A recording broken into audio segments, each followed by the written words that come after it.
We're back with Dating Diaries, Quarantine Confessions. I'm Andrea Gunning. And I'm Ben Fetterman. I live in West Hollywood, California. I just moved here because I was living in New York and it was super small and tiny and I wanted a lot of space and sunlight and trees and all that bullshit. You know, there was an earthquake in LA last week and I actually don't think it was an earthquake. I just think it was the gays running up and down West Hollywood looking for dick. In case you're wondering, it's Wednesday. And I know all the days kind of feel the same at this point, but Wednesday's the day that we drop a new episode of the podcast. If you haven't subscribed yet, do it now. We don't want you to miss a moment of our quarantine confessions.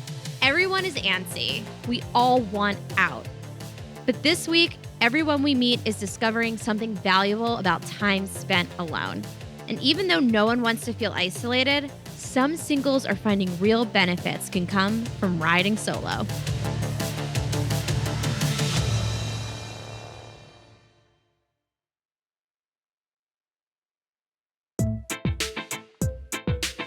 Phil works in the entertainment business. He's gay, in his early 40s, and lives alone. He's seeing a trend of people who are placing the need for intimacy and sex above safety. He's getting plenty of propositions on dating apps. A lot of gay guys on apps started sending me very explicit photos, like things that were like, what is that? Like that angle, that means you just went and you got like the scope that you'd get in an endoscopy. They're like upping their thirst game. And it doesn't seem like many people care about their safety. A, I don't have anonymous sex. And B, I'm not going to allow a stranger into my house. Like, this is scary times. And I feel like there's a lot of people on these dating apps that are so desperate and lonely. And I'm so happy that that's not me. Phil has a completely different take on his time in quarantine. He feels it's helping him to adult more, to look inside himself, to grow. I see a lot of positives in being alone. I just learned how to make a flank steak in an Instapot. I've been reading a lot more books that are just, more self-helpy kind of books, or been taking stock of a lot of things in my life. I think I've connected with my family on an interesting level, like through Zoom. And it's really made Phil rethink his dating life. In the first few weeks of this quarantine, I was up to all my old tricks. I was having phone sex, obviously without the camera on because I'm binge eating every day, but I so wanted attention and validation that I'm alive in this pandemic and that I'm worthy of love. What I've come to the realization many weeks into this is I'm not going to emerge from this quarantine utilizing the tools from this toolkit that I built years ago that is obsolete. It's really been a mind shift in my head of, God forbid I ever had to quarantine again. Like, who would I want to quarantine with? And what would this guy be like? So now when I'm looking at guys, I'm looking at different types of guys than I did before the quarantine. I also really want someone who's family oriented. Seeing people who really care about their parents and care about the environment and care about politics changed my view. I don't think I want to just keep dating filler people. It's not worth it. In a lot of ways, I just sort of reprioritized the types of people that I want.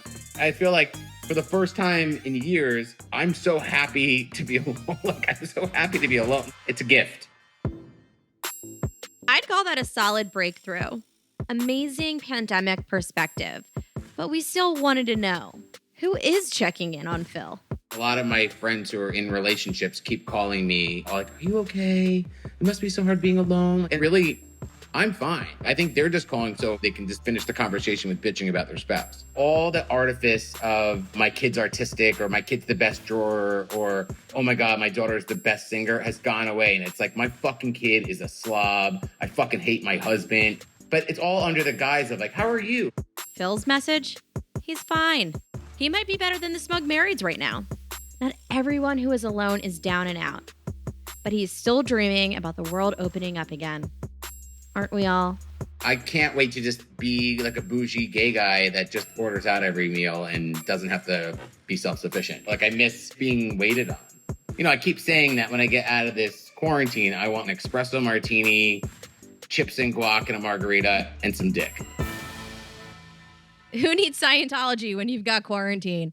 He's going fucking clear. He knows what he wants, And he's now a family guy. Phil wants a family guy. Not only does he want a family guy, he's connecting with his family too. I mean, we don't know his whole history, but it seems like that's something that was a part of his life that he was disconnected to before all this. He said something about like no more filler people.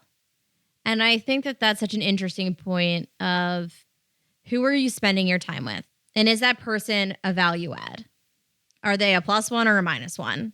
He seems like he's at the stage where those filler people, they might have brought satisfaction at one point, but now that you're looking at this kind of existential threat, he doesn't want to have filler people that are hitting him up as he's locking down. Filler people are fine. Filler people are like Domino's, McDonald's, the Mexican food that you order. They're fast. They serve a purpose. But there are silver linings to this. He's putting the pizza box down and he's learning to cook. Even if it was by force, he's really connecting. He's slowed down. He got clear. He got quarantined. Yo, but seriously, Phil, I need that flank steak recipe. I got my Instapot. At the very least, Phil's going to have a recipe in his back pocket for his guy. Let's get that flank steak recipe trending. Meet Aman. She lives alone but has a boyfriend. They decided to leave the city and quarantine together in his family home. His sister is there with her partner too. Aman is 25 and a writer. She never thought she'd be living like this for very long. When I packed to social distance here, I packed for a week, maybe 2 weeks. Definitely did not expect to be here for 2 months. Did not expect to be here for maybe like 2 to 3 more months. It's a little weird to be with your boyfriend's family. At your own family's home, you'd feel a little more relaxed. If your siblings get on your nerves, you can tell them to get out of your face. But not in this setup. So Aman got creative. Something that I did my first week, they have a room designated for my partner's younger sibling. I turned his room into a makeshift bar, which we affectionately call Club Max. Out of a bedside table and a couple like poofs, we created a single bar. We filled the room with candles. And what we've been doing is make that our date night location. How cool is that? They even named the club after the little brother, Club Max. In the house, whenever you need privacy, you can reserve Club Max. I celebrated my birthday there. My partner's sister and her partner celebrated their anniversary there. So it's nice to have a designated off-limits space. Private time ended up being very necessary. And I'm glad that we thought of that early on because this is definitely a knock twice and enter house. If you are quarantined with anyone, turn half your living room, turn your kitchen, turn your bedroom into a quarantine club and tell whoever you're with that it's reservations only. Make them call your cell phone and ask for a reservation. Like, your time is your own and you have to have boundaries. Aman really understands boundaries and is skilled at articulating how to ask for people to respect them. We told you that she was a writer. Aman is the sex and relationship editor for Bustle.com. Even though she only expected to be quarantined for a short period of time, she thought it through. I just figured if I was going to be quarantined away for a week or two, I would A, get bored, and B, get horny, and I was right about both of them. So I'm glad that I brought my vibrator. I only brought one, and I don't know how anyone that's quarantined without one is surviving right now. I've complained a lot about isolation, but she's enlightening me to the advantages of having my own space. This house has very thin walls. When I'm upstairs, I can hear people in the kitchen. And whenever I exercise in my room, it sounds like I'm killing a cow. So I know that sound carries. And I'm a pretty loud masturbator, so that's another concern I have. I was on edge about it. And then obviously things spiral when you're like horny and stressed and anxious and worried about the world ending. And getting more stressed out about not masturbating just made it worse. Fucking coronavirus is nothing sacred. Aman addressed it straight on. Communicate when you need to take space for yourself because half of the problem is issues that you're building up in your own head. Once I was able to do that, I was able to masturbate in peace. And I think that has made for a healthier living situation for everyone. I feel like maybe this one should be more of a monologue than a dialogue between the two of us. Go ahead. You can take this one. So what do you think? I've never heard the term loud masturbator. It's a new one. Like, holy shit. Let's just hope that her loud masturbation doesn't sound like her workout routine. I mean, we've talked a lot about isolation and how difficult it could be, but we haven't talked about privacy. No. And how many people who are dating are in need of some me time. Privacy is key through this. We're talking months. It seems like someone like Aman is very in touch with her sexuality. She's got her boyfriend, but sometimes sex with your partner is sometimes not as good as sex with yourself. I'm just saying it. And every now and again, you need a little me time. And to be able to say, or even delicately hint, that you need to go use your bob to your boyfriend's family. I'm sorry, your what? Your battery-operated boyfriend. I guarantee your wife has one. I'm not going to be naive. I know my wife has one. She just doesn't call it Bob. It's not like, oh, Ben or Bob tonight. I'm not sure.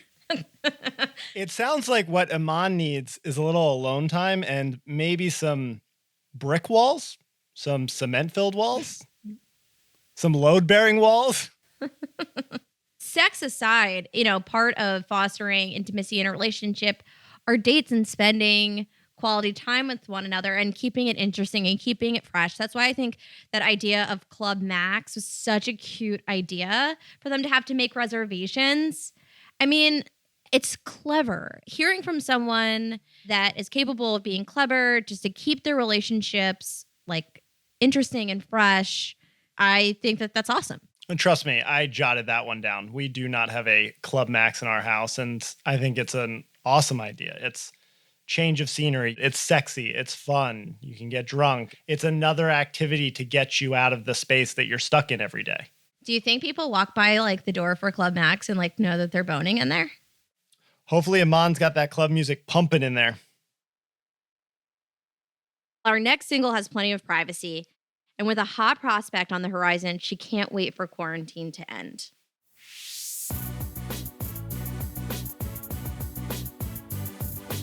Deanna is 32 and works in the events business. She works on some award shows in Hollywood. She lives alone and has some health issues, so she's really adhering to all of the CDC recommendations. I have asthma, so I am an immune-compromised person, so I should really just stay home. But the only other person that I would have stayed with would have been my mom, who also has a lot of respiratory issues, and so I don't want to be an asymptomatic carrier and bring anything back to her. For Deanna, it's been Groundhog's Day. You know what I mean. One day, just like the day before. She started making a schedule. Wednesday is a big day. She waters her plants. But she's still really missing people.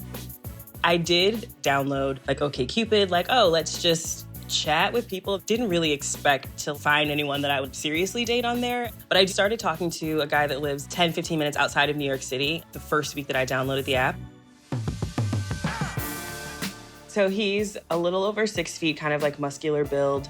He's actually from Liverpool, so he's got a fun little accent, which is really cute. He's definitely a sexier man. I like it. He just looked really kind. I don't know, he looked fun. We've talked, honestly, every single day since. So we're just oh, how unfortunate we connected while everything shut down, but it's been really nice. We're both living on our own, so it is nice to have some FaceTime, even if it is just over the phone or over the computer with another human being, so you don't feel so alone. We've been talking for 30, 40 days every day. I don't even know how many dates that would be. It's so much talk. It feels no, you belong to me. We are together. Deanna feels like she's in a relationship. She's put in the time. They've talked for hours, every day, for weeks. She's in this.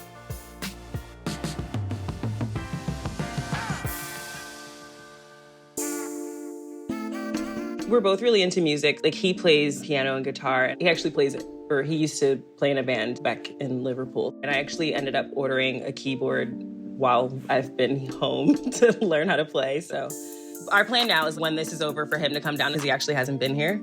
So we're trying to figure out when we can get that scheduled, just kind of take him around and show him the city for a day or two. And how about the intimacy? We kind of quickly shared like our sexual preferences just to kind of like get it out of the way of like, okay, is this a thing that if we meet up, like, will this work? We both kind of identify like somewhere in the middle of bisexual on the spectrum there.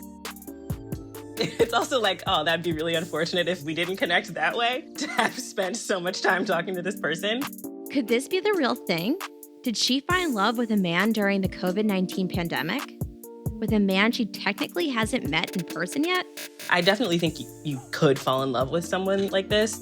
The tricky part here is we can make a plan, but there's no saying that what we have in mind is going to line up with when the states decide, okay, go outside. So that's been a little hard. What Deanna is doing is she's prioritizing herself and prioritizing her family right now. And it seems like he's respecting that boundary. There's a sweetness to this story, Ben. Maybe these two have really fallen in love. Is that possible? I mean, they haven't met each other in person. Stranger things have happened in this quarantine. You got to take stock in the fact that they're talking every day. Yeah. I love that they're making plans post-quarantine. But I also think what is grounding her is that she's being realistic. She told us, hey, we might meet in person and things might flame out. I mean, we keep saying that this is the time more than any other time to get to truly know someone without the pressure of sex. I kind of get the sense that Deanna is starting to feel some love feelings for this guy. And, you know, I think one of the things that was a struggle before the quarantine and will continue to be a struggle, AC/DC, during Corona, after Corona, because so much of our conversations nowadays are virtual, so much of building trust is just language. And you have to wait a significant amount of time nowadays to see if action validates the language that people are dishing you.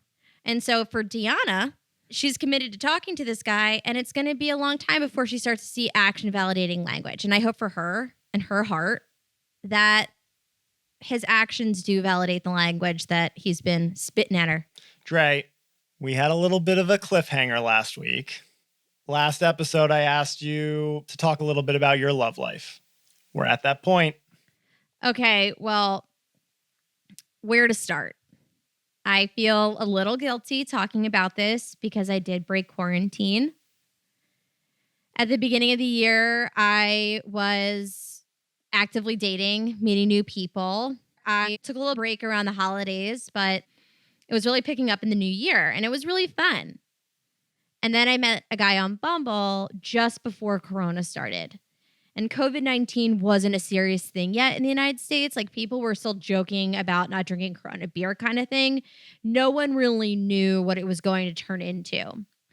So when we first met, we really hit it off and we started talking all the time. From there, we were seeing each other once a week, twice a week. You know, I felt safe with him. So we continued to see each other. Me going over to his place, him coming over to mine. And it was really nice. Really great dates. Like staying up till 3, 4 in the morning, talking about your life, your greatest fears type dates. Cooking, watching movies, hooking up to the Tiger King like Reno. It was the weirdest experience because the world was crumbling around, but I was just having a blast. I would just think about him and smile as I'm walking down the street, like cheesing like an idiot. Things were going really well. Like, I was confident that this was good. And then there was this one date that was just like Lemony Snicket's A Series of Unfortunate Events. One weekend, I was starting to get really like cabin feverish, just needed to switch up the location. And so I asked him if he wanted to go for a car ride. And we decided that Saturday to go for a drive. And it could have been anywhere. I would have been happy driving in circles around a friggin' Costco parking lot. Like, I didn't really care. I just wanted to get out of the fucking house. That morning, as part of my routine that week, my best friend and I decided that we were going to practice gratitude and write on our whiteboard every day what we were grateful for. Because life is tough and we're just trying to think about what we're thankful for in the middle of this pandemic. Like the day before, I wrote that I was grateful for my blender because of the smoothies that I had for breakfast. And I was just feeling so happy that I was going to be able to leave my house for a few hours. And honestly, to see him, that I wrote, I'm grateful for, and I put his name and his dog's name on the whiteboard that's on my refrigerator, set it, forget it, went about my day, and forgot about it. And then he took me on the historical tour of his childhood. We saw his childhood home, where he went to elementary school, where he went to high school, the field where he played Little League. It was really sweet. I mean, there was a part of me in my head where I was like, oh, wow, he's showing me his life. This is big. But would this be happening if it weren't for quarantine? But at the same time, I was also trying to be present and just experience it. And then after that was over, we got back to my house. And one thing I'm learning in quarantine is that there's nowhere to pee. And so immediately we got back, I ran up to the bathroom and I'm sitting and peeing, and it dawns on me I didn't erase the whiteboard before I left the house. And I literally just go, no, no, no. Because I know that that's an intense thing to see out of context. I know. But at the end of the day, it's also sweet. It's a sweet thing to genuinely care about somebody and actually be grateful that they're around. I force the pee out. I run down the stairs. He's already seen it.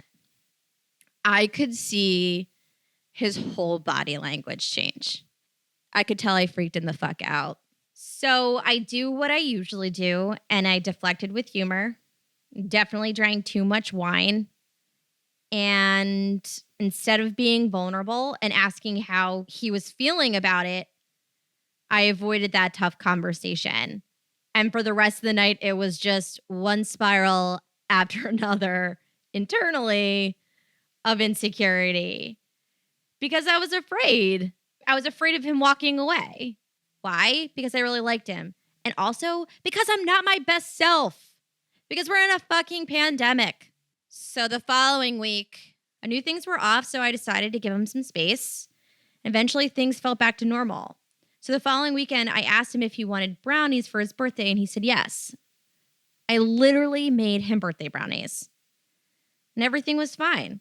Back in business. We were talking, I'm getting selfies, playlists, the whole nine. And then somewhere later on in that day, around dinner time, things got a little weird via text where he said that he was in a weird headspace.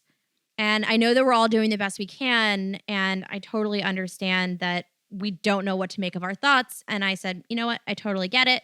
He offered to hang out the next day. I said, great. Love to see you. Text me tomorrow. And then I never heard from him. I got ghosted. I was ghosted during a pandemic.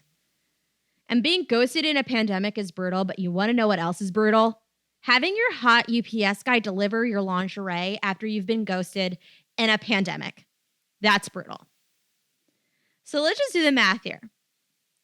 Made him birthday brownies, had hot lingerie lined up, and while I'm doing those things, he's doing the mental calculation, and the equation equals no thank you. So that's my quarantine story. You asked me to share, and I shared. Now you know, Ben. What's the biggest takeaway? What's the biggest learning you've gotten out of this experience, this breakup? I mean, it's twofold. I learned a lot about how I handle vulnerability, and I learned a lot about my own anxiety and how to manage it. Being rejected blows. And it hurts to know that while you're getting excited about somebody and you're starting to fall for somebody, that person was stacking up reasons why you're not the right fit for them. Yeah, but it's completely out of your control.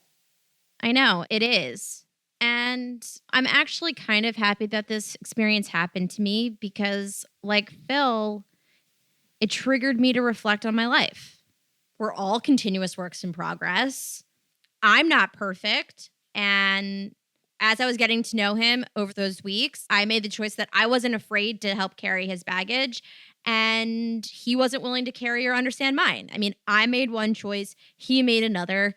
That's life. There's nothing wrong with me. His opinion of me and our compatibility doesn't diminish my self-worth.